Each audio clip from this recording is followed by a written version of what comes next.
उसामा मीर की गुफ्तगू सुन लें। उसामा मीर से एजाज वसीम बाकरी ने गुफ्तगू की है और उन्होंने जो हमारा जो नेक्स्ट मैच होने वाला है उसके हवाले से क्या स्ट्रेटेजी होगी, इस वक्त भरपूर वहाँ पर प्रैक्टिस सेशन भी जारी है। सवाल ये भी कि उसामा मीर खेलेंगे भी या नहीं खेलेंगे, ये भी क्वेश्चन इस गुफ्तगू में हमें पता चलेगा। चलें जरा गुफ्तगू उनकी सुन लेते हैं, फिर आगे बढ़ेंगे।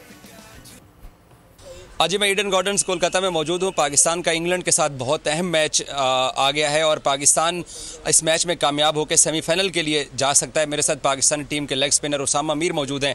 इनसे इस मैच के हवाले से बात करते हैं। उसामा, सबसे पहले तो मैं ये जानना चाहूँगा कि 4-5 दिन मिले हैं पाकिस्तानी टीम को यहाँ थोड़ा रेस्ट करने के लिए, रिलैक्स करने के लिए। आप लोगों ने शॉपिंग की, कप्तान ने गोल्फ खेली, कितना टीम रिलैक्स हो गई है यहाँ अब? जी बिल्कुल। जब आप किसी टूर्नामेंट के लिए आए होते हो और काफ़ी हाई इंटेंसिटी गेम्स खेल रहे होते हो तो आपको बहुत ज़रूरी होता है कि आपको रेस्ट डेज़ मिले, ऑफ डेज़ मिलें, जिसमें आप शॉपिंग करें, जिसमें आप थोड़ा सा। आपने क्या क्या ख़रीदा है? मैंने तो अपने लिए ग्लासेस ही ख़रीदी हैं, फैमिली के लिए सारियाँ ख़रीदी हैं मैंने, तो वही उनके लिए लिया है। और ऐसे जितनी तो लंबी शॉपिंग हमने की भी नहीं है। थोड़ा ही टाइम था जिसमें हम 2 से 3 शॉप्स में गए हैं और उसके बाद हमें वापस ले आए हैं। लेकिन काफ़ी अच्छा था और उम्मीद करता हूँ कि आगे भी इंशाल्लाह ताला इस तरह के मौके मिलें कि हम शॉपिंग के लिए जाएं या किसी डिफरेंट को एक्सप्लोर कर सकें इंडिया को, क्योंकि बहुत हमारी ख्वाहिश थी कि इंडिया आएंगे, इंडिया घूमेंगे, लेकिन हम ऐसा जितना घूम नहीं पाए हैं। उसामा, पाकिस्तान अपने 2 मैचेस जीता है, न्यूजीलैंड से भी जीता है और यहाँ कोलकाता में आप लोगों ने बहुत अच्छा मैच बांग्लादेश के खिलाफ भी जीता था। अब कुदरत का निज़ाम जो हम जिसकी बात कर रहे हैं, कितना आप पर उम्मीद है पाकिस्तानी टीम के सेमीफाइनल के लिए? और ओवरऑल हमें कैंप का माहौल और प्लेयर्स की एनर्जी का भी थोड़ा बताएं कि फ़खर की इनिंग्स के बाद एनर्जी कितना अपलिफ्ट हुई है? जी बिल्कुल। फ़खर की इनिंग्स के बाद जो वाइब क्रिएट हुई है ड्रेसिंग माहौल में, तो वो तो बहुत ही इनक्रेडिबल है और सब लोग बहुत ज़्यादा बूस्टअप हैं।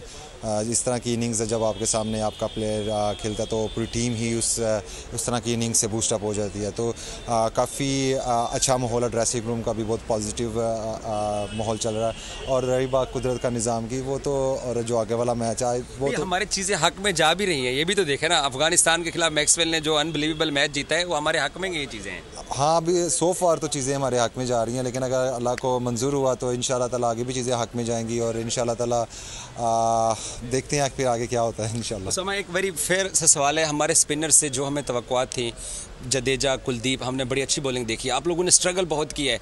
क्या वजह है कि वो जो आप लोगों के ऊपर बोझ था बॉलिंग का, विकेटें लेने का, उसमें कहाँ पे स्ट्रगल किया है पाकिस्तानी स्पिनर्स ने स्पेशली इस वर्ल्ड कप में? जी बिल्कुल। हमसे उस तरह की बॉलिंग नहीं हो सकी जिस तरह जो एक्सपेक्टेशन थी, लेकिन इस चीज़ को हम कवर कर रहे हैं इंशाल्लाह ताला। जिस तरीके से प्रैक्टिस सेशन हुए हैं, जिस तरीके से आज भी प्रैक्टिस में मैंने जो बॉलिंग की है, शादाब ने जो बॉलिंग की है, उससे काफ़ी हद तक हमारा कॉन्फिडेंस लेवल बढ़ा है और मुझे उम्मीद है कि जो आने वाले मैचेस हैं उसमें डिफरेंस नज़र आएगा इंशाल्लाह ताला। जो पीछे हो गया सो उस चीज़ को हम वापस नहीं ला सकते, बस जो आगे आना है उसको ही बेहतर कर सकते हैं और उसको बेहतरी के लिए हम लगे हुए हैं इंशाल्लाह ताला। बाकी जो भी हो गया वो तो हो गया, इंशाल्लाह ताला आगे बहुत अच्छा इंशाल्लाह होगा। इंग्लैंड आप लोगों ने बड़ा हार्ड ट्रेनिंग सेशन किया है। अब कल का मैच जितवाएं, बाकी सारे मैच जीतेंगे इंशाल्लाह, क्योंकि एक इंपॉर्टेंट मैच है जो न्यूजीलैंड और श्रीलंका का। अगर उसमें पाकिस्तान के हक में फैसला निकलता है या बारिश होती है या श्रीलंका जीत जाता है न्यूजीलैंड से, तो उसामा कहते हैं पाकिस्तान की पूरी टीम, यही कौम भी यही कहती है कि पाकिस्तान सेमीफाइनल में आसानी से पहुँच सकता है। Thank you. सब्सक्राइब करें और बेल दबाएं ताकि कोई खबर रह न जाए।